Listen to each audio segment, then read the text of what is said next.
Welcome to Lifespan, the weekly podcast that digs up the dirt on the most outrageous, chaotic, and downright WTF lives ever lived.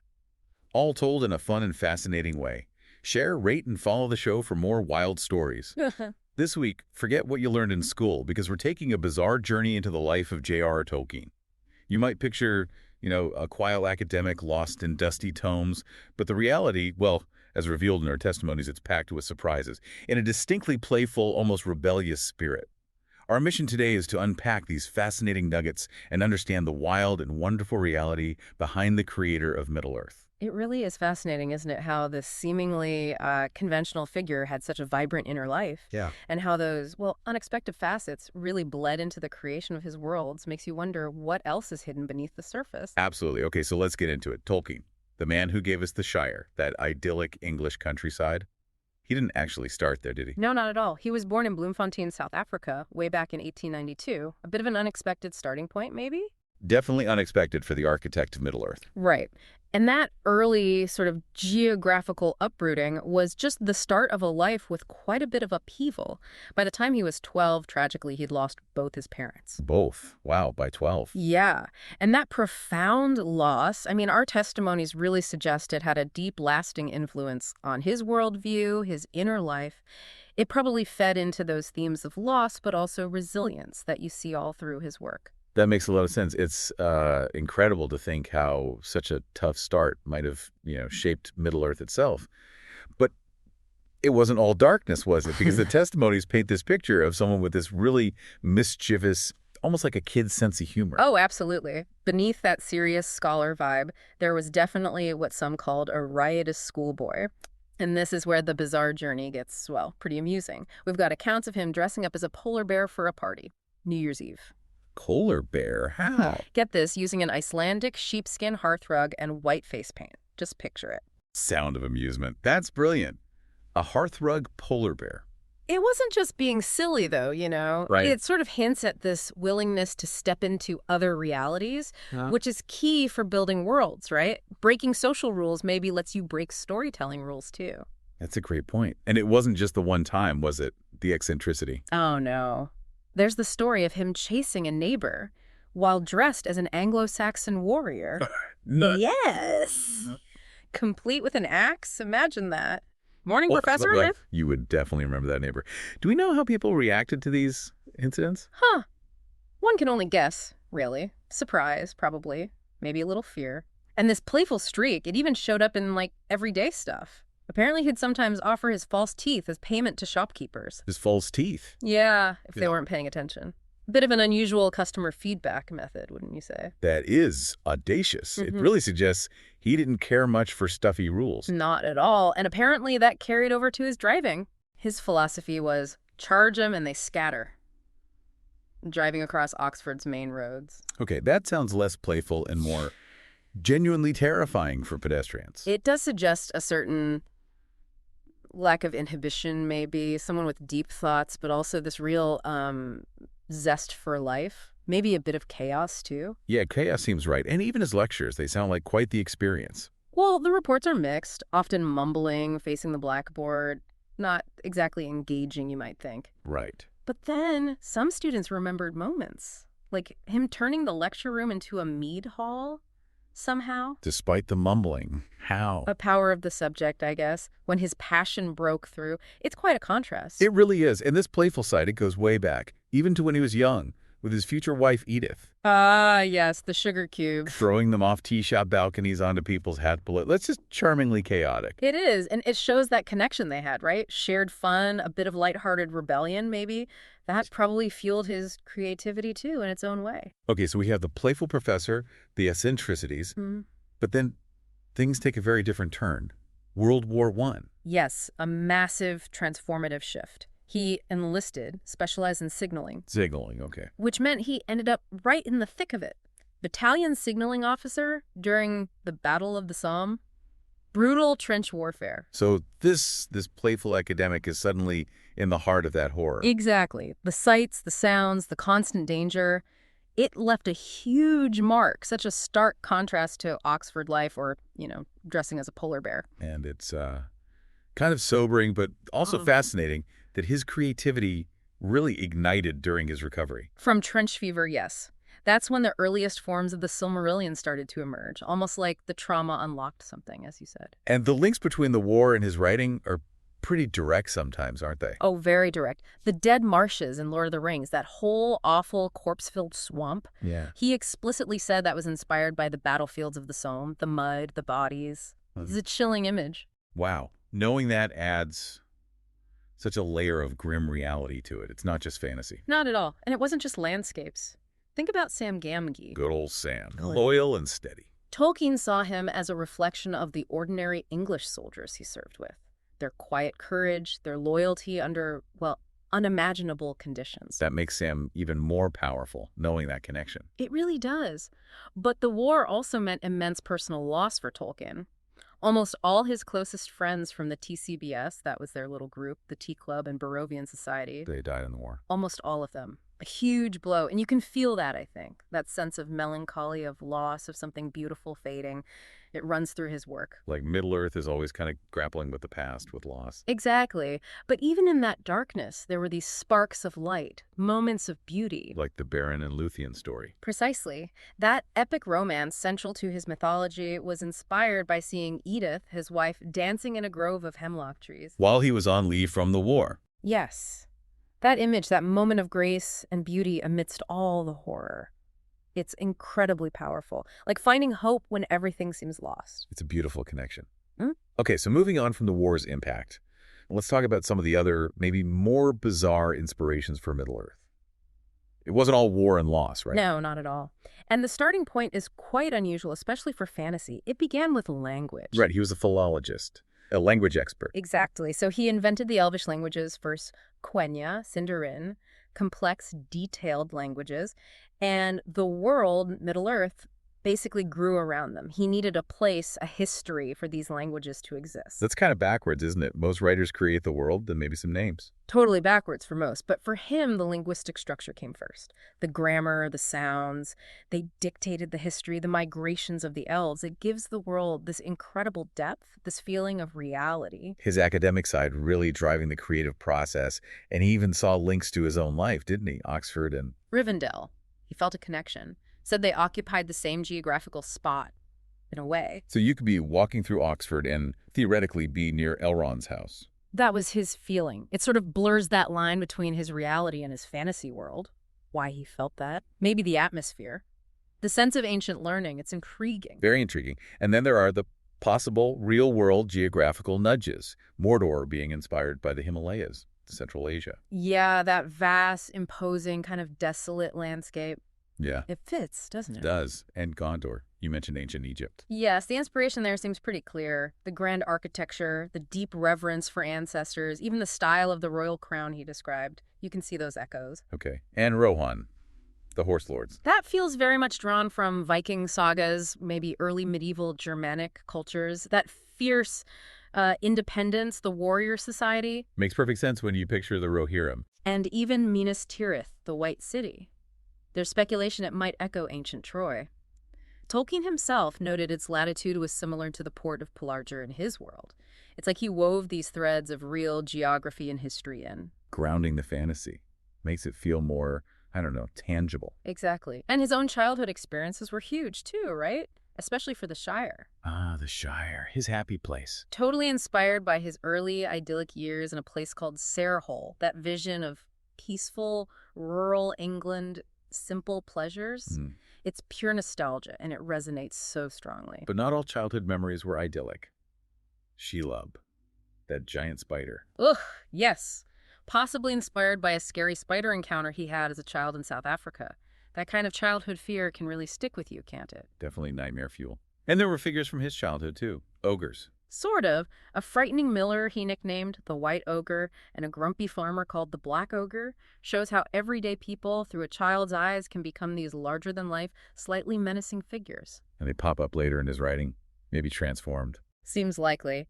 And his academic work kept feeding in, too. The name Arundel, who's such a key figure. Yeah, the Mariner with a Star. That name came directly from an Old English poem, Christ, that he studied, a perfect example of his scholarship and imagination merging. It's a constant back and forth. And the Ents, the tree herders, Their origin is kind of funny, isn't it? It is. Apparently, he was really disappointed by the moving trees in Shakespeare's Macbeth.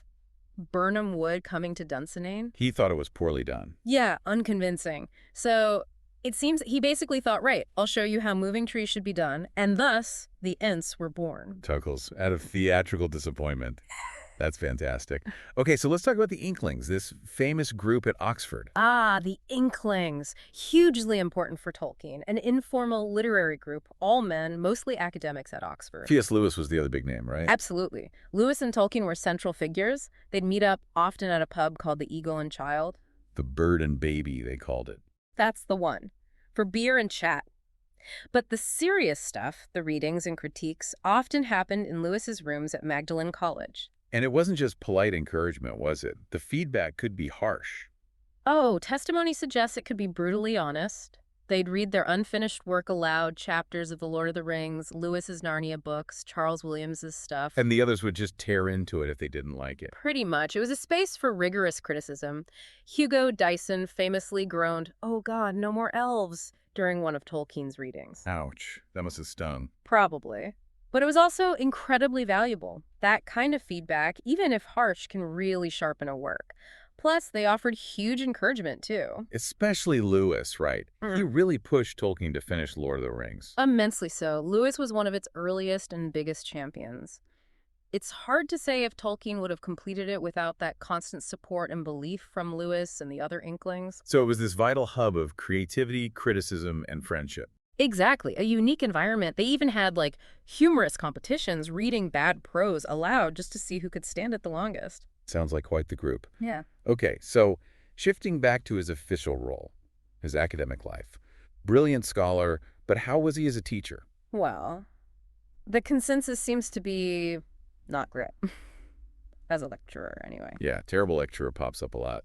Mumbling, facing the blackboard, hard to hear. Even C.S. Lewis agreed. He flat out said Tolkien was a bad lecturer. Chuckles, ouch, from a friend. But here's the thing. Despite that, some also remembered him as an inspired speaker of footnotes. Footnotes? Yeah, his most brilliant insights would come out in these little tangents, these asides. You have to really listen, I guess, to catch the gems. Like digging for gold. And some did recall moments where his passion just took over, transforming the room. Exactly. Fleeting moments, maybe, but powerful ones. He clearly knew his stuff intimately. The delivery was just unconventional. And he felt academia kind of got in the way of his real work, the writing.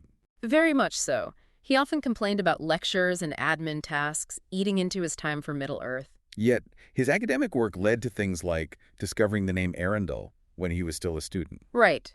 His two passions were always intertwined, even if sometimes uncomfortably. And didn't he start a club at Leeds before Oxford? He did. The Viking Club. Informal gatherings, beer, reading Norse sagas aloud. Sounds much more lively than his later lectures, perhaps. Definitely sounds more fun. And that reckless driving, maybe it's a metaphor, for his whole approach. That charge them and they scatter idea. Yeah, maybe. A bit unconventional, slightly chaotic, but moving forward with purpose. It's an interesting thought. Okay, let's turn to his personal life.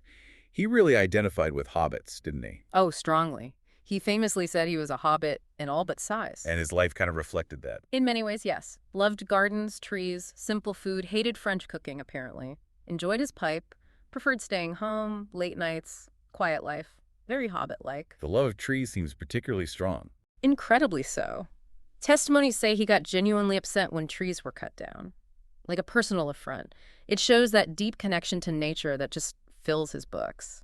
And he brought imagination into family life, too. The Father Christmas letters. Oh, those are wonderful. Elaborate, illustrated letters supposedly from Father Christmas with stories about polar bears and goblins, creating a whole private mythology for his children year after year. Just magical. Yeah. And at the center of it all, his relationship with Edith. Absolutely central. Their love story, overcoming obstacles early on. It was the direct inspiration for Beren and Luthien. The mortal man and the immortal elf. Exactly. He wove their own romance into the very fabric of his legendarium. It's incredibly moving. And their gravestone in Oxford. It has Beren and Luthien inscribed on it, doesn't it? It does. A final, enduring testament to their love and that connection. Beautiful. But not everything was quite so romantic. Yeah. His attempt at car ownership. Yes, apparently that was brief and disastrous. Seems like maybe he was better suited to walking and the simple life after all. Some things just don't mix. Seems so. Okay, so how were these incredible books actually received when they first came out? The Hobbit did okay. Yes. The Hobbit in 1937 was generally well received, seen mostly as a great children's book. C.S. Lewis loved it, gave it a glowing review. The Lord of the Rings was different. When it started coming out in the 50s. Much more divided. Which seems strange now, given its status. Right. But it got some amazing reviews, too. W.H. Auden called it a masterpiece. Lewis, again, was full of praise. Absolutely. Huge praise from some quarters. But then you had some really stinging criticisms. Like Edmund Wilson. Famously calling it juvenile trash. Others worried about the length, the detail, maybe found the characters too simple, too black and white. Just shows how subjective criticism can be. And how did Tolkien himself feel about the growing fame? He seemed kind of bemused by it all, sometimes even dismayed. He famously called the intense fan following, especially in America, his deplorable cultus. Deplorable cultus. Wow. He wasn't entirely comfortable with it. Not always. He had a very specific idea of what his work was about, and he didn't always like the interpretations or the fandom culture that grew up around it. You see that protectiveness in his reaction to that unauthorized American Hobbit cover art, right? Oh, definitely. He hated it. Very protective of his artistic vision. And he stood firm on principles, too, like his response to that German publisher wanting proof of Aryan ancestry. A powerful moment. He basically told them where to go, asserting his principles against racism very clearly. Good for him. And then there's that bizarre little footnote in history. The Beatles wanting to make a Lord of the Rings movie. Can you even imagine? Apparently they approached him about it in the 60s. Maybe Paul as Frodo, Ringo as Sam. It's mind-boggling. Wonder what Tolkien thought of that idea. Probably not keen. One suspects not. A real clash of worlds there. Definitely. Okay, finally, let's just touch on the legendarium itself, this vast world. Mm-hmm. It wasn't created overnight, was it? Not even close. It was a lifelong project. Started around 1914, and he was tinkering with it, expanding it, revising it, right up until he died in the 70s. And even then, the Silmarillion, the deep history, Yeah. he never really felt it was finished. Never. He was constantly rewriting parts, changing details. It was always evolving in his mind. And some of the early ideas are wild. Aragorn starting as a hobbit named Trotter, with wooden shoes. Crazy, isn't it? And Gandalf was briefly called Bledorthin. Characters we think of as fixed were once very different. Shows the process. Were there other big changes? Like Treebeard? Yeah, apparently there was an early idea where Treebeard might have been an evil giant. Yeah. And the fate of the Entwives, the female Ents. He had various ideas for what happened to them, none definitive. It's like seeing the scaffolding behind the finished building. And Lord of the Rings itself grew massively from what was planned. Hugely. It started as just a simple sequel to The Hobbit, but it grew over, 17 years into this enormous epic. Much darker, much more complex than he first intended. Like the story took him over. That's how he often described it, feeling like he was discovering this history, uncovering it, rather than just making it all up. Which loops back to where we started, in a way. Like the languages. Exactly. The languages were the bedrock. Everything else grew from that linguistic foundation he so carefully built. It's a unique way to create a world. So wrapping this bizarre journey up, what does Tolkien's life tell us? It's definitely not just the quiet scholar. Not at all. It shows this incredible mixed humor, deep trauma from war, profound love, meticulous scholarship, and this wild, untamed imagination. It's a reminder, maybe, that even people who seem reserved can have these extraordinary inner lives full of surprises. Absolutely. And that the roots of even the most fantastical creations can be found in very real, sometimes very unexpected personal experiences. The wild journey of J.R.R. Tolkien certainly proves that. It makes you wonder what other hidden lives out there hold stories just as enchanting, just waiting to be uncovered. That's definitely something to ponder until our next Lifespan podcast.